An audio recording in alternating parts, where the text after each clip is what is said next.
In 1904, a white man made a major mistake.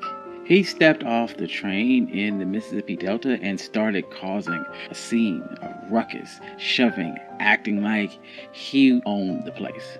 In any other town in the South, if a black man touched him, it was a death sentence. The rules were very simple. White man could do no wrong, and a black man had no power.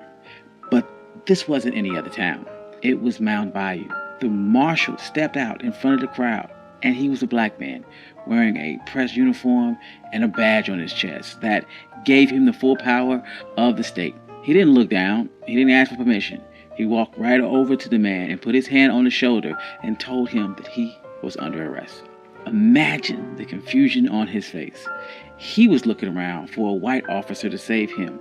He was looking for a white judge to dismiss his charges. But he realized a terrifying truth. None of that was coming. The mayor was black, the judge was black, and the cops were black. For the first time in his life, the color of his skin was not a get-out-of-jail-free card. And this is the story of Mound Bayou. This is One Mic Black History. I'm your host, Country Boy. If you like stories like this, you can find more stories at onemichistory.com. But without further ado, let's get started.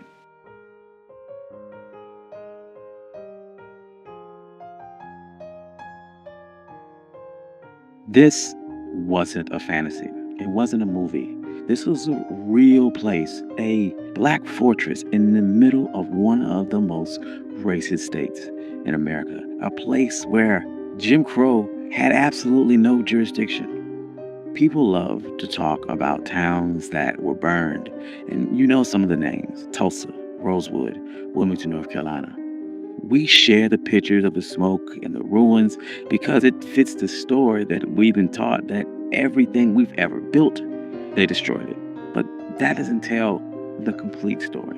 There was a town that they couldn't burn, a town that stood for nearly a century as a living, breathing proof that black people did not need immigration to survive. All they needed was infrastructure. This is the story of Mound Bayou, Mississippi. And if you ever wondered what it looked like when a community stops asking for permission, this is your blueprint.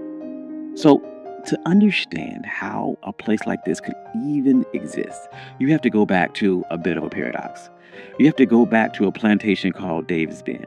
Decades before the Civil War, there was a plantation owned by Joseph Davis, the older brother of Jefferson Davis, the president of the Confederacy.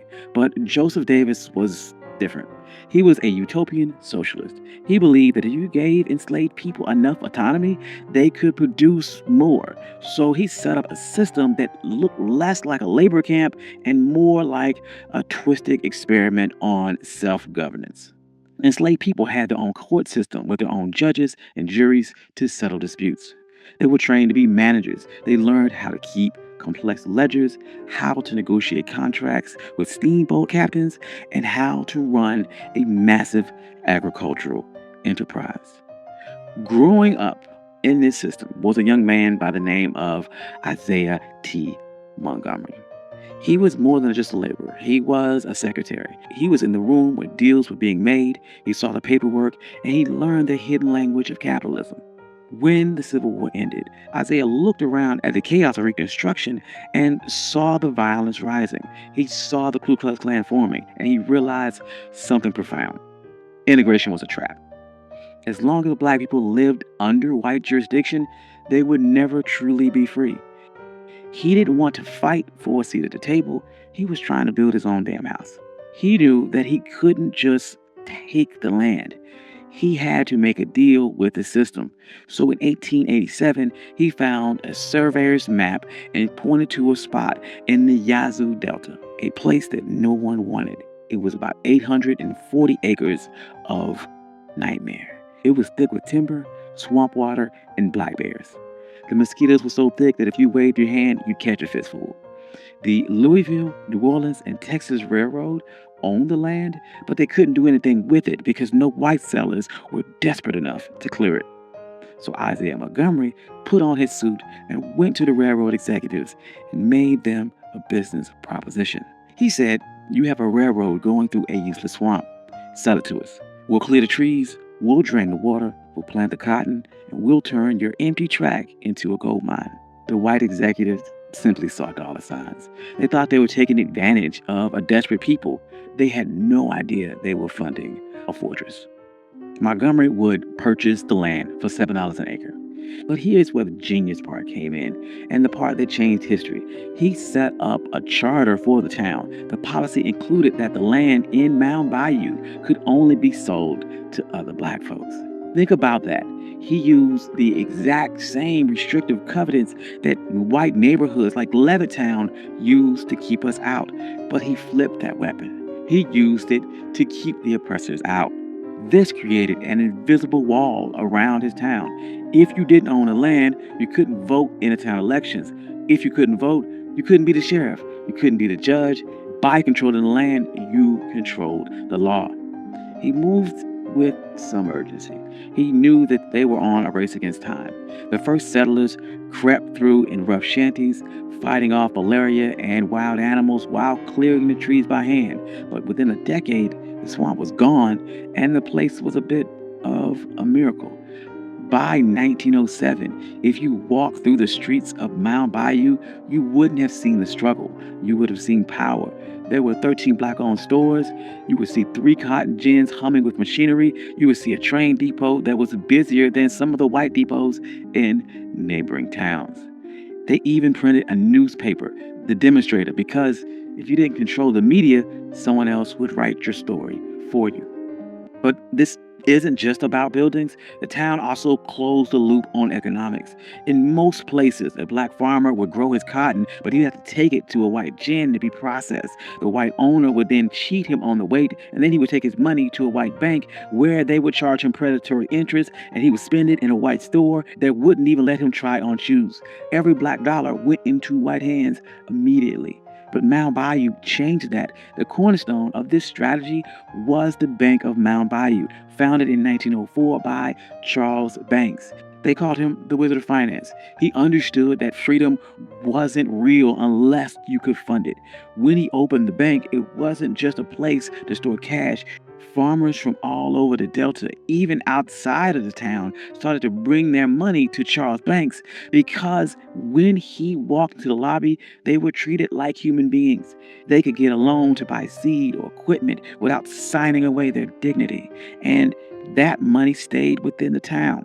The bank lent that money to the grocer hired a carpenter, the carpenter played the doctor, and the dollar circulated 5, 6, 7 times before it left the community. But the greatest test of this infrastructure wasn't just banking, it was survival. During the 1940s, if you were black and you got sick in the Mississippi Delta, you were in trouble. White hospitals would not take you, or you were thrown in the basement ward with no heat and no nurses.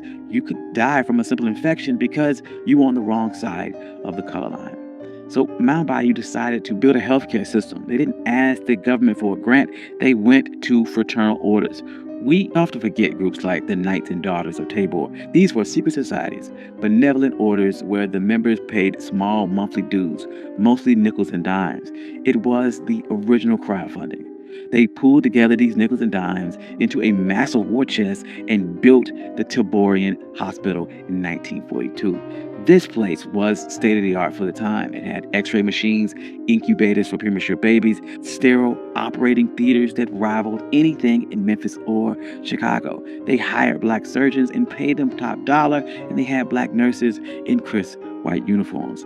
For a sharecropper who spent his whole life being called boy, walking into a black hospital had to be a life-changing experience. The man running this hospital was Dr. T.R.M. Howard. He knew that you couldn't just have a healthy body in a sick society, you had to fix the politics too. So he turned Mound Bayou into a headquarters for the civil rights movement in the Delta.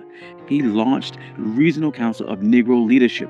Every year they would hold massive rallies in a field just outside of town. Sometimes up to 10,000 people would attend. Dr. Howard would get on stage and give them practical instructions on how to use their economic power. And this is where slogans like Don't buy gas where you can't use the restroom would come from. This was years before the Montgomery bus boycott, and he was teaching people that their wallet was a weapon. And if a gas station wouldn't let you use the restroom, you keep your money in your pocket and keep driving. See, when you start messing with the money, the system begins to fight back. In 1954, the Supreme Court ruled on Brown versus Board of Education, and the white power structure in Mississippi panicked. They formed the White Citizens Council. These were bankers, politicians, and merchants. They were called the middle class Ku Klux Klan. And they decided to use financial warfare to attempt to crush the movement. They initiated something called a credit freeze. They made a list of every activist, every member in NAACP, every person who dared to speak up. And they called banks and they said to call in your loans. Suddenly, black business owners had 24 hours to pay off debts they thought they had years to pay. Farmers went to buy seed and were told that credit was no good. Sharecroppers were kicked off their land. They tried to starve the movement into submission. And this is where the infrastructure of Mound Bayou saved the day, because Dr. Howard and his lenders didn't have to beg for mercy. They could look at the map and they organized what they called an anti-freeze fund. They reached out to the Tri-State Bank of Memphis and other black-owned institutions, and they moved massive amount of capital into the Delta. When a white bank called in a loan on a black activist, Dr. Howard could step in and say, "We will take on that debt." They would pay off the white bank and refinance the loan for the black institution. This kept storekeepers stocked, this kept mortgages current, and this kept black trucks moving. But these type of efforts don't make headlines. It wasn't a march, it was a wire transfer. And that wire transfer saved the movement. It bought them time. And in a long war, time can be the most expensive commodity. This black fortress protected people in ways that went beyond money. When Emmett Till was murdered just a few miles away, the trial was a dangerous farce. Black reporters and witnesses were threatened with death if they testified. Where did they go? They went to Mound Bayou.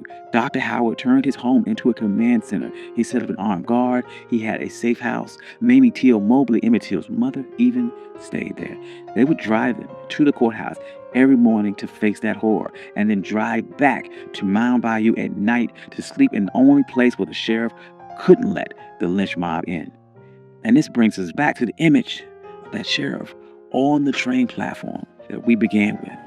Now, what you need to understand is that what happened in Mound Bayou wasn't magic. It wasn't a utopia where everyone got along perfectly. It was a real place with real issues, but it was a proof of concept. It proved that poverty and chaos that we saw in other places wasn't natural. It was engineered. And when you remove the artificial weight of white supremacy, when you allow black people to own land and control the bank and police their own streets, we didn't just survive, we thrived. We built hospitals, banks with surplus capital. We built towns that were safe, clean, and more prosperous than the white towns that were attempting to destroy us. And Mound Bayou is still here today. It's smaller. The highway system bypassed it, and the economy changed, just like it did for a lot of small rural towns and for a lot of black businesses. But the most important thing about Mound Bayou isn't how big it is today, is that it never burned. Unlike Tulsa, unlike Rosewood, the mob never came from Mound Bayou. They couldn't. Infrastructure was too strong. Ownership was too absolute. They had built a wall of deeds and dollars that hate couldn't climb over. So the next time that someone talks about trauma porn and that it's just an endless cycle of us building and destroying, you can tell them about the black town that was built in the swamp. Tell them about the sheriff who arrested a white man. Tell them about the bank who fought a credit freeze and won. And tell them that we didn't just survive the system. When we wanted to, we built a better one. Thank you. I'm your host, Country Boy. This has been One Mic Black History. If you like stories like this, you can find more stories like this. OneMicHistory.com. I also have a Substack. I would love to see you there. I post articles every single week, and I post notes every single day. I'd like to thank all my day ones and my financial contributors. I love every single one of you. Without you, none of this could be possible. Peace.